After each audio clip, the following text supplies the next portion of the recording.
What's Grounded, fam? It's your boy Johnny Gio. Thank you guys for tuning in to the Grounded Phoenix podcast. Joining me today is Amanda. What's Grounded, Amanda? Hello. How you doing? I'm doing great. Thank you for joining me. I know you had to bust like a cool little mission to get out here.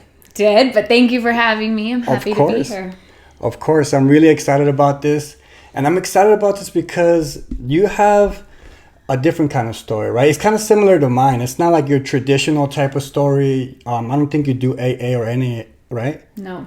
Okay, so to get started, I just want to know what your definition of sober is. So for me, sober means that I am sober from the thing that almost killed me, which is alcohol. I do practice plant medicine, so I use cannabis at night to sleep, or sometimes even on the weekends just to relax. But I am sober from alcohol completely. Right, and I think that's what the actual definition of sober is. Because I did look it up in the dictionary because I was like, fuck, like I don't want to be faking the funk and saying I'm sober. So sober on the definition of sober is to be abstinent from alcohol. And that was my vice for me. So similar to you, like alcohol freaking almost killed me more than once. Right. And I did smoke a little bit of weed during me being sober. I no longer smoke weed, but who knows, maybe one day I probably will. But I'll be damned if I said I relapse. You know what I'm saying? Like I wouldn't consider that a relapse. Some people might. Right. But I would be like, no, I'm no way in how I would throw away that progress. Yeah. You know what I'm saying? Well, and I think it's all such a personal journey, and it's whatever works for you. And if, marijuana happens to be the substance in your life that is causing problems, causing you to be in the hospital, causing you to, then you shouldn't smoke weed. But if it's not, then what is the problem? You know what I mean? Like, it doesn't affect my life in any kind of way that alcohol was. So for me, it personally helps, and it helps me stay sober from alcohol, because I used to use wine at night to fall asleep, and that was causing so many problems. And for me, at least too, I don't find myself using herbs in a problematic way like I did alcohol. Right. And we were talking about this earlier, and I brought it up to you, and I was like, you know what? I think alcohol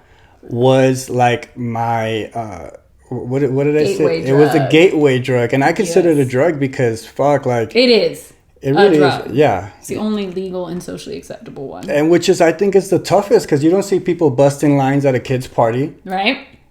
So that's why I relate to like your story. I heard your story a little bit on Instagram Live, and I was like, man, we're going to talk about some stuff that I can definitely relate to. And I don't really know you too well, and that's why I'm also excited about it, because I want to learn about a little bit more about you. So do you mind breaking down like how life used to be before you stopped drinking alcohol? Sure.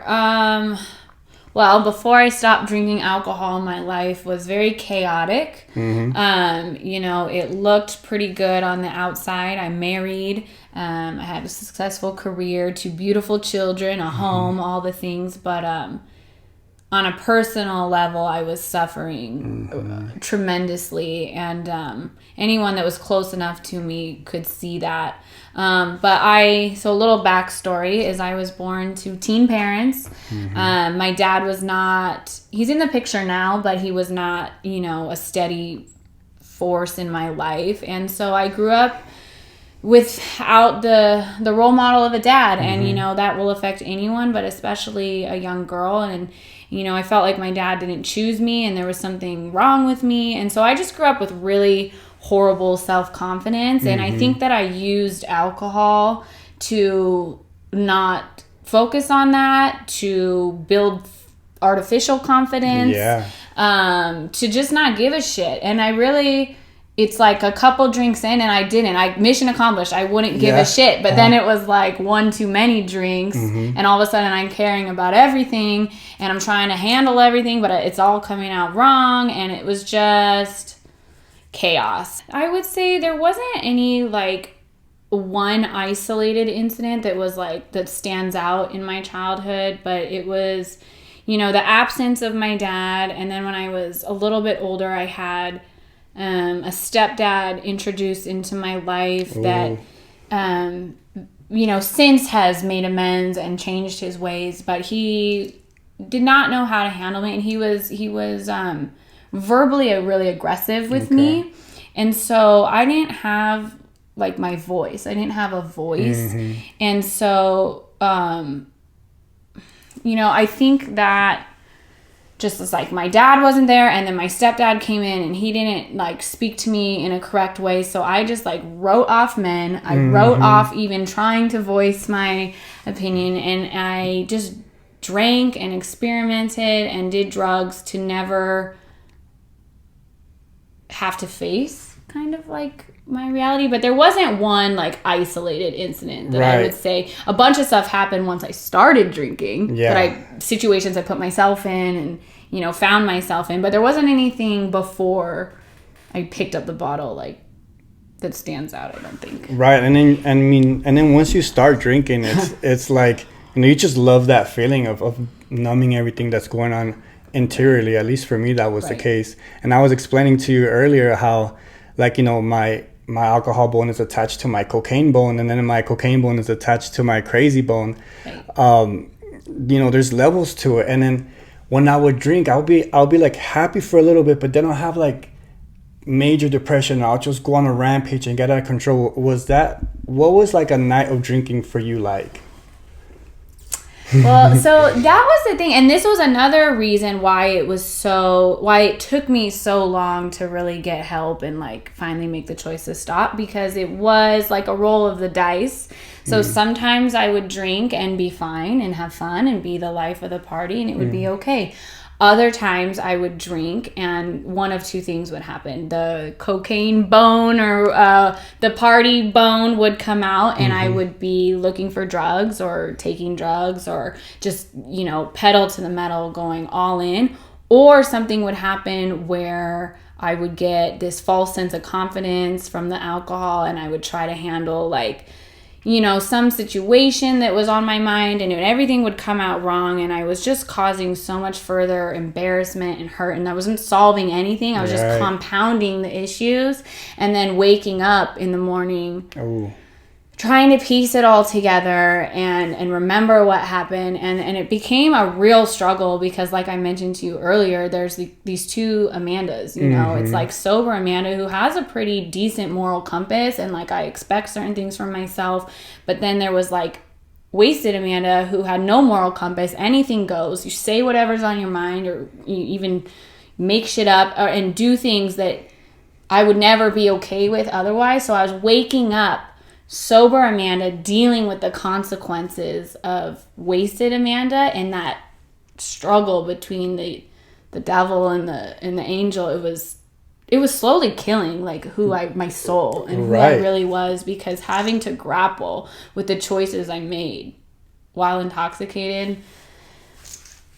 Yes, I know exactly what you're talking about. I didn't know who the hell I was. Like, it was just, I was like a whole nother person.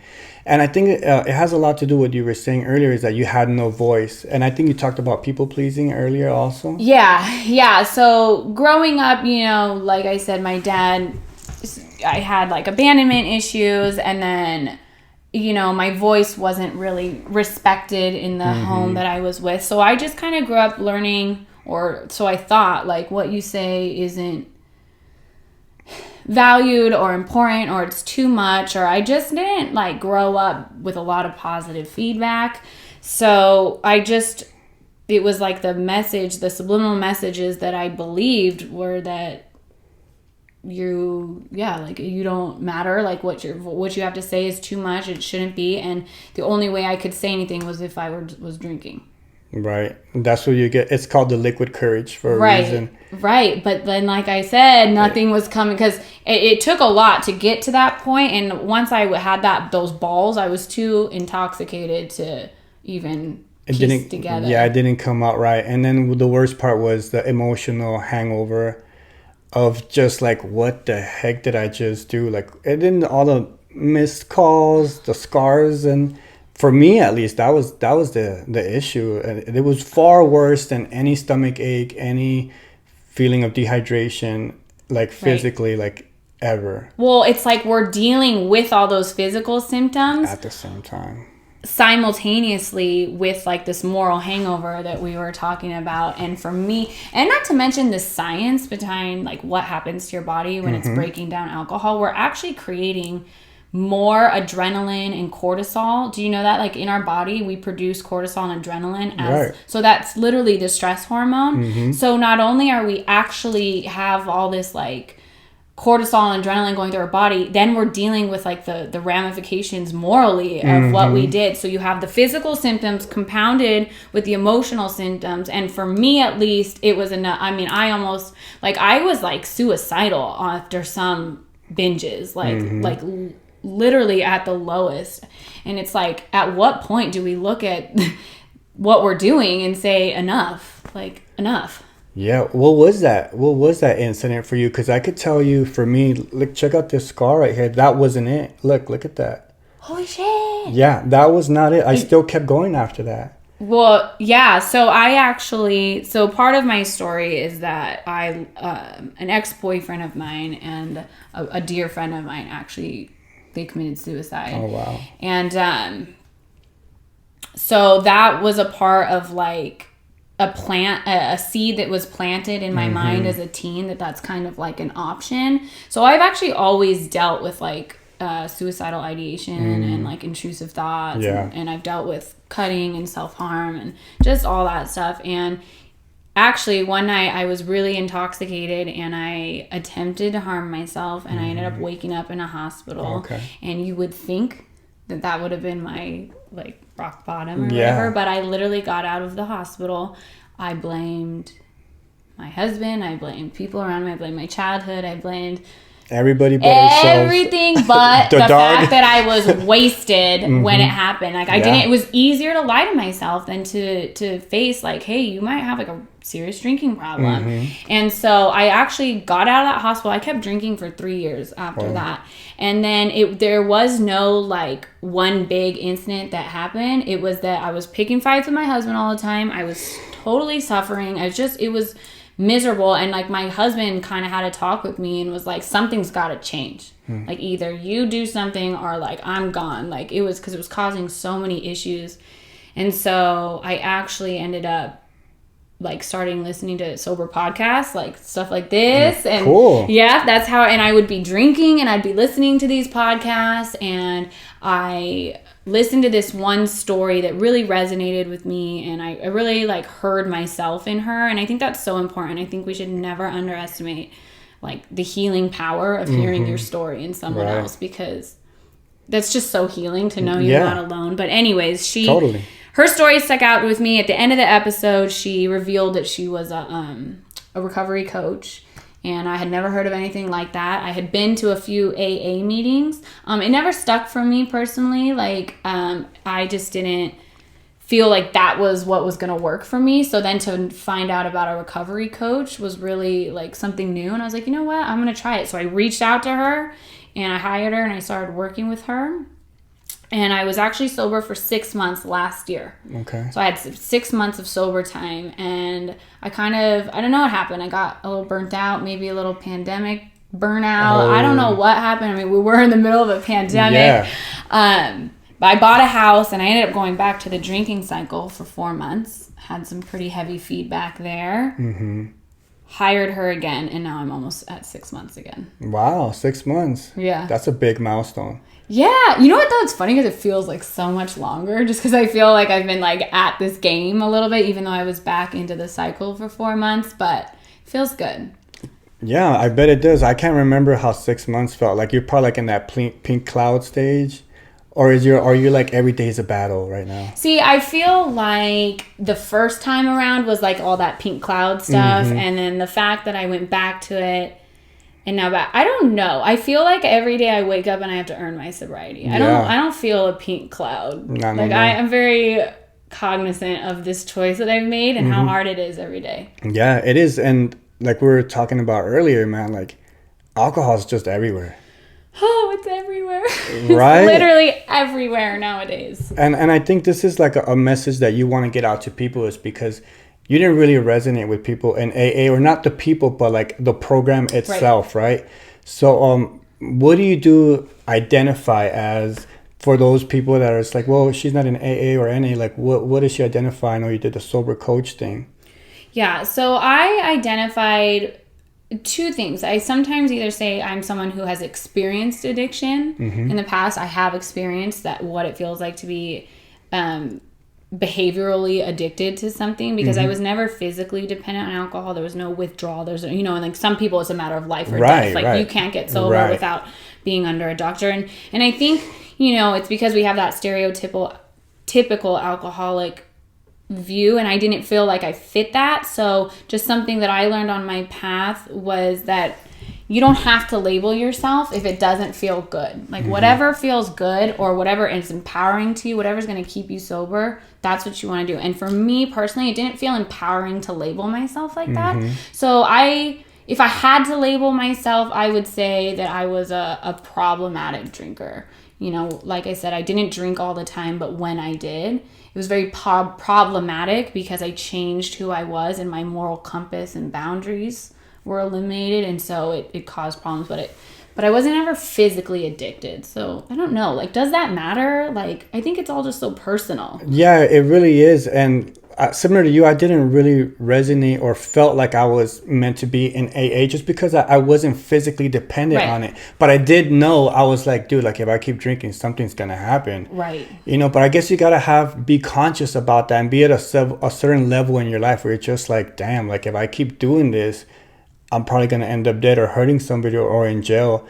But what's crazy to me is that there is people out there that help alcoholics or people dealing with any type of addictive like substances that are not a specific program. You don't have to specifically label yourself. What I want to know is what was the reason, or why do you think, other than the pandemic, that you kind of like relapsed on it? Was it like the program, or do you feel like it was something was off? Because I know the pandemic was a struggle. Right. Well, you know what? I think I can answer that, because I think I preemptively set myself up for both success and failure, because when I made the choice to remove the alcohol, forever seemed like too big. Like, because I was very much in the drinking cycle, and the word like forever, I couldn't utter those. I wasn't there yet. Yeah. So what I did was I said 6 months. I'm not going to drink for 6 months. So subconsciously, I already planted that seed in my mind. There's an end date. You're just working for this 6 months. You get like, and so as I got closer to that end of the 6 months, my brain was just like, we're almost there, there, instead of being like, no, really, you need to keep this going. But I think, so something else that I was taught from my coach is, instead of saying relapse, she calls it feedback, right? Okay. So like, it's just funny because like alcoholic relapse, these are just really like intense terms, but they're old school, they're by the books, that's all we know. But you'd be surprised, like subconsciously and mentally, how different ways of saying things can affect us. And so like, to me, relapse sounds like just terrible. Like, so when she framed it as feedback, it just seemed way less ominous. And what it basically means is, when we go back to whatever substance we quit or whatever, it's because we're usually trying to answer like some unanswered question. So for me, it was, can I moderate? Like I was needing to know if after having 6 months, can I go back and moderate? And I just really needed, the question was, is there anything left for me in alcohol? Can I introduce this back into my life successfully? Yeah. The feedback was absolutely hell no, hell not. There's nothing for alcohol. You're a hot mess. Because, they do say relapse or whatever, where it's like we don't go back to where like you start, or what is it saying? It's like when we relapse, we don't like start over. It's like you go back to where you left off. You go back to where you left off. And it was like my descent was so rapid. But I really like the framework of feedback. It's like, because you're going to get a message. When you pick up whatever that substance is, there's a message in it. And it could be, wow, like you really do have a hold on it. Like you can moderate. Sure, great. Chances are that's not the feedback. So I needed those 4 months to be where I am now, because now I am sure there is nothing in alcohol for me. There is no moderation for me. There is no, it brings nothing to my life. And had I not had those 4 months of that vicious feedback, I would still be here, I think, white knuckling it, questioning it, wondering what if. So to me, it was all part of the journey, and I had to have those 4 months. So you answered your own question with that feedback. Can I handle it? Yes. And the answer was no. Was no. When we say relapse, it feels like I failed something. But when we say you're getting feedback, it feels like this is working for me. This is serving me somehow. And so I think like sometimes when we come from the shame and guilt, like with relapse, we might not go back to being sober because we're so defeated because we say we relapse. I've relapsed. So what's the point? Like, Whereas, hey, no, like you didn't fail. You didn't relapse. You got your message. You were getting a message, and this was all part of your journey. Wow, I really like the way you put that. That is super cool. For anybody listening right now, actually, it's like, because I know for me, I went to a meeting and I just felt like that just wasn't for me. Luckily, I met a couple of friends and I was able to vibe with them, and they kind of have like this whole new setup where it's like all pathways recovery. Right. So like, even though there is a lot of people that come from the 12 steps, and I am open to that, right. any form, right. Listening to you speak that way, I'm just like, dude, like this can really help a lot of people. And I'm so happy and thankful that you are actually here spreading this message sincerely. And is there any tools on your day-to-day basis that you just need to do in order to fight this battle?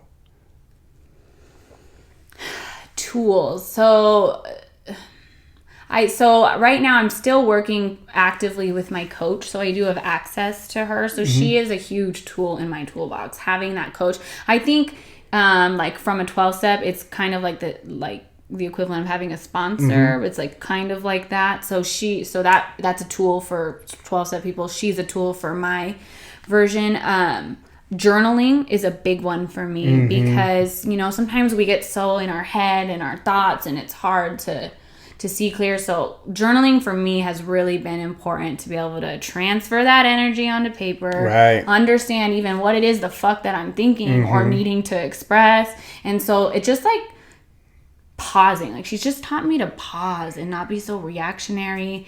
And one of the biggest things too that she taught me is that not everything that we think is fact. Yeah. And like so many of us, and with drinking and substances, it's all because we really are a prisoner to our minds. Ooh. Right? We all are prisoners to our thoughts. A lot of people accept their first thought as reality. And so what she's really done is made me kind of like step outside myself and really be able to like look inwards and be like, wait a second, just because you think this like doesn't mean it's true. And just kind of having that pause, like, I don't know. No, it's really helped me just pause. Yeah. React. So your coach, and then journaling, right? My coach, journaling. I walk a lot. I go outside. Nature is a big one for me. I exercise. Exercise has become a big one for me. I really think that exercising keeps me sober. Like that, just for me, that's how I've managed to channel like a lot of that energy. Yeah, I found that myself. Does it create like a euphoric effect for you? Yes. And it doesn't matter. I'm feeling any kind of negative way. If I go for a run or workout, I feel better. Totally. And I look better. Shit. Yeah, that's right. I know being physically active for me has really helped, but more so is the journaling, because I journaled a lot early on in my sobriety. Not so as much now, but I do notice that sometimes I'm like, I'm good, there's nothing bothering me. But I pick up the pen and I start writing, and I'm just like, yo, I feel so much better, but I thought it was good. Right. So like being consistent and just picking it up and writing things down can really allow you to reflect and just say, whoa, like I didn't even know that was bothering me. Right. And my coach calls it a brain dump. It's just like whatever you're thinking, there's no rhyme or reason, just get it out. And it's like you said, once you start writing, you're actually going to be surprised. Like, just starts coming out, because it's in there somewhere. And it's the thing, it's just like that transfer of energy, because I believe in energy and all that stuff. Oh, big time. If we're holding all that shit, like that's what's gonna cause us to want to check out or numb or whatever. Right. It can be really healing just to get it on paper. Do you get it on paper and leave it there and go back and read it, or do you like burn it? I know some people like to burn that shit. I leave it. I have a notebook. Like sometimes I like to go back and kind of view like, hey, remember when you were having this really hard day? Like go back and read like how, and you stayed sober that day. Like fuck yeah. So I actually use it as like motivation to keep going and to look back and reflect. Awesome. That's dope. I know I do that myself. Not as much now, but I'm pretty sure like right now if I pick up a pen, I'll be like, dude, why the fuck didn't you do this earlier? Yeah. What are some things that you struggle with right now, like at the moment? Like I know it's still kind of early, but what are some things that you're just like, damn, like I get really anxious. Sometimes I just get the thought of drinking. Like what type of situations are the most triggering? It could be a situation, yeah. Like what triggers you the most, or that you found so far is just, or being out? What triggers me the most? So still like restaurants. Oh. Restaurants are a big one because like for a long time I was such like a wine and dine girl. Like I wouldn't even go to a restaurant if they didn't serve alcohol. Like, right. like what? Like that's not fun. So like certain weird things like going out to eat is hard when the weather gets nice, like outside barbecues a little hard, but like more so like feelings that are triggering, or anytime I feel like hurt or wronged in any kind of way, that's really triggering for me. That's usually when I would have picked up before, or like anger. When you feel that, what is like to kill that trigger? What is like your go-to thing to do? I know you said you like to write. Run. Like, you just run? I go outside. I run. Nice. I run. And like sometimes I cry and run. Honestly, crying, like for all you guys that have not cried, like it is so healing. Yeah. It is healing. I mean, I've done sometimes it's feel your feelings. Mm-hmm. That's that stuff that we were numbing in the first place. Right. Well, I actually realized that I was drinking pretty much anytime I felt anything. Mm-hmm. If I'm happy, celebrating, drinking. Sad, drinking. Hurt, drinking. Bored, drinking. Angry, drink. Like, fuck, I couldn't have a feeling without drinking before. So that has been wild. Yeah, so all those strong feelings, or basically any feeling, is like attached directly to drinking. And people don't even realize how much. I mean, anytime, oh, my boyfriend broke up to me, I'll bring you wine. Or, oh, I lost my job. Oh, meet me for happy hour. Oh, it's like we have learned as a society to fix everything with alcohol. Mm-hmm. And really, we're not fixing jack shit. We're just delaying the inevitable. Oh, facts. Straight facts. What do you got to say for people that, that can handle like a casual drink here and there? Lucky. Yeah. Good for you. Like, I genuinely, if you are a responsible drinker and alcohol is not interfering in your life, honestly, good for you. Yeah. I'm jealous. I wish I could be like you. Yeah, that's straight facts. Do you hang out with people that drink?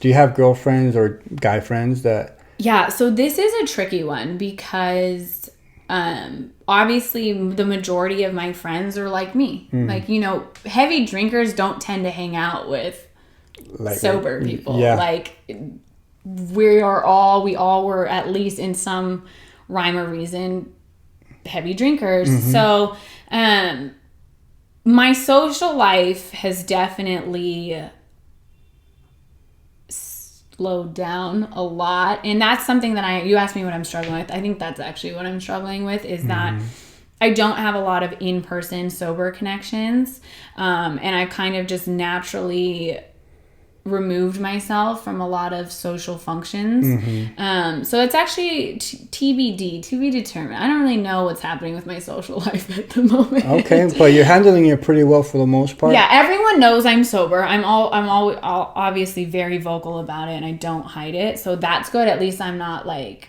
hiding it. But I'm navigating all my relationships and in real time right now. So a situation, let's say a moment happens where you are hanging out with one of your friends and they forgot that you don't drink.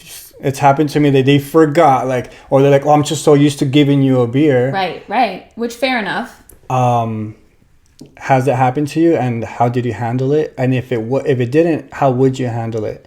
It has not happened to me, thankfully, because I feel like I'd be angry at whoever it was if they forgot. Like, yeah, because I mean, you forgot. They really? know like about the hospitalization, and I mean, my friends know why I'm sober. But I think if it did happen, you know, I would just try to nicely remind them of why I'm not drinking and that I'm sober. But you know, for me, like.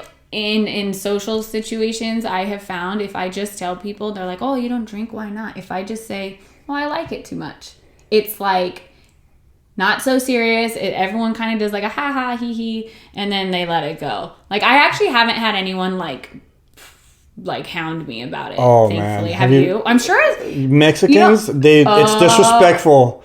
It's disrespectful. I have to, but it's funny because like by the end of the night, they're like, how do I stop drinking? Because they're so drunk and they're just like, they say they do, but I don't know if they really do. But because I showed like that willpower, like, no, I'm good on that. I tell them, I'm straightforward, just like, I'm just like, dude, I don't say it in that way though. I say, you know, I just can't handle it. I show all my scars. I'll tell them stories. It's not like I'm proud of it, but I'm just like, dude, I would have been dead. Right. You know, and like, they're just like, oh, and I'm pretty sure that they're connecting. They're just like, shit, this happened to me too. So they ask, how did you do it? You know, and I kind of talk to them about it, but I'll just, you know, hit me up in the morning. Yeah. Here's my number. Let me know if you're really for real about it. Isn't it interesting? Because I find in social situations, and like I said, I haven't been in many. I've kind of kept myself not around a lot of people in this early sobriety. Right. But it is interesting how without me even saying anything, I've noticed people are always talking about their own drinking habits to me now. Like, because I think we hold up a mirror whether we want to or not.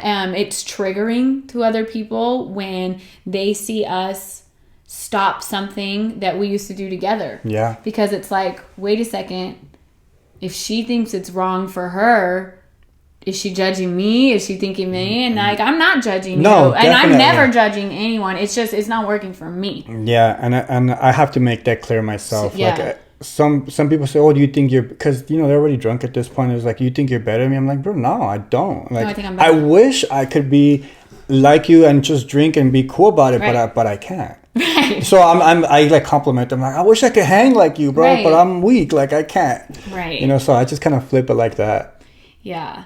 Yeah. No, it's so hard because it's like, you don't want to offend anyone. You don't want to, it's definitely a dance to have lived a certain way for so long and then all of a sudden flip the script on people. Yeah. You know, it's like we have to navigate it and so do they. And but you know what I think? I think whether it's uncomfortable or difficult, like people are watching us. Yeah. And whether they know it or we want to, we're inspiring people. And if anything, we're at least shining a light that like, hey, I don't think this is so cool anymore. And like, I'm not saying you need to examine it, but it plants that thought. Where they're at least aware. Yes. And I think that everyone who drinks alcohol needs to be at least really like be educated and open to doing it responsibly. Right. And most people don't drink responsibly. No, I mean, because, you know, a big part of the reason, I mean, we're going to go on to another segment, but just to close this off, a big part of the reason why I know I started drinking also, aside from like trauma and everything else, is just being a part of something. Being a part of something and feeling like that camaraderie with people. Right. And it's just so socially accepted. It doesn't even matter like if you're almost dying. Like, it's like, I don't want to lose the friends that I have. Right. And I like what you said about, you know, planting the seed, because I feel like that's essentially what I'm doing subconsciously, because I want people to know, hey, like it's kind of cool, like it's not that bad on this side, you know. Right. Like it's manageable. And if you feel like you have any questions or you're questioning yourself, am I an alcoholic or do I have a problem, you know, look into it and seek out for help. Right. And there's nothing wrong with that. No, I mean, anybody that ingests a highly addictive substance is prey or is susceptible to getting hooked or developing an unhealthy relationship. And it doesn't make you wrong or sick or broken or any kind of way. And just to circle back what we were talking about with the alcoholic, I had mentioned that I think sometimes that's difficult for people they don't want to label themselves as alcoholic. Most people, I think, don't want that label. And so sometimes if we're insisting on labeling people and making you think you're sick or an alcoholic, that could stop people from getting help. But if we just say, hey, alcohol's not serving me. It's not adding anything good to my life. It's making me feel like shit every day. I'm picking fights with my husband and I have no patience for my kids.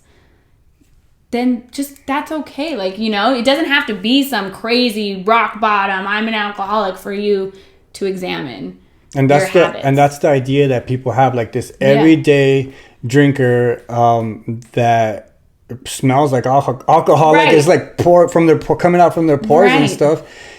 And you're right, like saying like, hey, I mean, some people need that, you know, they need to be reminded that, but some people that's what will stop them from ever stopping to drink. Right. And I think that's like my biggest thing is I want to take that message that, you know, you can have it seemingly all together, the white picket fence, the husband, the kids, the this and that, and you could still be really suffering from alcohol, and it's okay to get help and to admit that, and there's nothing wrong with you.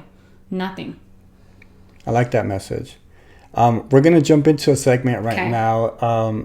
It's called Flip It On Them. So I'm going to allow you to ask me any question you want. It could be about sobriety, about anything you want, and I'll answer it truthfully. Okay, what happened to your arm? I need to hear this story. Oh, I like that. Okay, so it was crazy, man. I was fighting with my baby mama, with my kid's mom, of course. I was drunk as fuck, and I had met her. We were fighting before we got out of the house. She went to a club, and then I went with her brother and like a friend. And like we ended up like meeting up at a bar at the end, right? And in my eyes, I saw her talking to some dude like through the window, and like while I was going in, and I was like, who the fuck is that guy you're fucking talking to? Woo, woo. She probably was talking to somebody, like, or it doesn't matter. It was just a conversation. Right. But in my mind, I was like, she's cheating on me. Like, fuck this. Like, we already had past issues. Like, I was probably just holding on to other stuff from the past and then just decided to, like, let it out right there. And it turns out, like, I was just so pissed. I don't even go to the club. I go back home and I start drinking some more. And I'm, like, pissed. And I'm just so hurt. Like, I'm hurt and I'm just like, man, I just want to cut myself. But I didn't cut myself. I punched through our window and like I broke it and I saw this dagger. So what I did is like I came down and I pulled it on purpose. I pulled it and I was like, oh shit, I saw my bone. I could see my bone and it was flapping around. My brother-in-law, shout out to my brother-in-law, by the way, my ex-brother-in-law, that he took off his shirt. He literally tied it up and took me to the emergency room. It looked like a murder scene, and I got 25 stitches. You know, it's fucked up because I put her through so much. She actually went there. She stayed there all night, and it was, I just felt like a complete dirtbag. But that's the story. Like, I mean, I bet that moral hangover was really fun. Oh, it was horrible. I mean, well, actually, they gave me Narcos, so I was on some Narcos, and then I still kept drinking the next day. Yeah, I mean, right, because we're not going to blame the alcohol. You know, and but also she forgave me too, so it was kind of like she was almost enabling me at the same time. But yeah, that's the story on that. But you said that wasn't your rock bottom. No. So did you have a rock bottom? I didn't have a rock bottom like that. You would think. I had multiple. I got stories for days. I mean, we could be here all night swapping stories. Yeah, but I do want to share it, like my rock bottom, because it wasn't necessarily something like this. I went into the restroom and I was about to do a bump of coke and my fucking nose was bleeding and I looked at myself in the mirror and I saw this fucking dude that was like in pain, completely destroyed, sad, angry, all of these negative emotions. And I asked myself that, like when I was in the mirror, I was like, dude, like, because I never met my biological father. I thought that my stepdad was my biological father for a long period of time. And I was like, do you think that your biological father is like who you are now and you're a dad now? Would you want to be this father for your kids? How would you feel if you saw your dad like that for the first time? And at that moment, my father's absence triggered my presence. Yeah. Wow. So like that incident, it just clicked. Something in my head was like, dude, the Right. fuck are you doing? Right. Yeah. And that's all it took. Yeah. That's all it took. Because I was probably so tired of everything. I think it's like if it's not like some huge arrest or DUI thing or something, or we like lose our house, like I think it's like the accumulation of a million little rock bottoms, right? Mm-hmm. Until finally one day it just happens. I think it starts with a thought though. Yeah. It just triggers something and the emotions out. And then the fact that I never met my biological father, and then I'm a father now, I'm like, dude, you gotta step up. Right. So that's what's been like my why, I guess, right now. Right. And it's oh, my kids we haven't even gotten to the kids. That's a huge one. Well, maybe we could save that for another show. Yeah. We could definitely talk about like kids. We could go more deep into a lot of stuff later on. But before I let you go, I gotta ask you one last question. Okay. And that is that I believe there's 3 things in life that are guaranteed and they're actually marked in our gravestone. Our birthday, the day we pass, and the dash in the middle that represents the way we led our life. What is it that you want to be remembered by when you're gone? No pressure. I want to be remembered as someone who didn't shy away from the truth. Ooh. And I want to be remembered as someone who is no matter how messy I'm showing up, no matter, I'm not going to get it right every time, but I'm showing up authentically and I'm showing up with a good intent always. I want to be someone that's like, man, that girl, she didn't know what she was doing half the time, but she was honest and she was real because she wanted to help others. Wow. I like that answer. Specifically I like it because for a long period of time, I was not myself. Similar to you, I was just like half me, half this crazy person. Mm-hmm. And now I really put emphasis on like who I want to be remembered by. And that's why I asked this question to people in recovery or that don't drink anymore, because I know what it's like to feel like somebody that you're not. And I'm pretty sure you do as well. Right. So just being remembered as, like, knowing what you want to be remembered as is like something that's like, oh shit, I could die. Like, as of right now, what are people remembering me by right now so I could just start taking action? Right. You know what? And I used to think about that too. Like, when I was heavily drinking, I literally would think of like, oh my God, if I died, like, what the fuck are they going to say at my funeral? Like, honestly, what are they going to say? Yeah. And I want to be remembered as someone who lived a messy life, but is taking that mess and I'm trying to make something good and positive from it. Wow. I don't know what I'm doing, but I'm trying. Yeah, you definitely are. I see what you're doing on Instagram too. By the way, I'm going to leave the link in the description to follow Amanda on Instagram. Positive messages. She gets on there, talks on her story, and it's just so empowering to women also in particular. Yeah. So thank you for that. And then thank you again for joining me. Thanks for having me. This is awesome. This is really awesome. You're welcome anytime. I'll never be the same.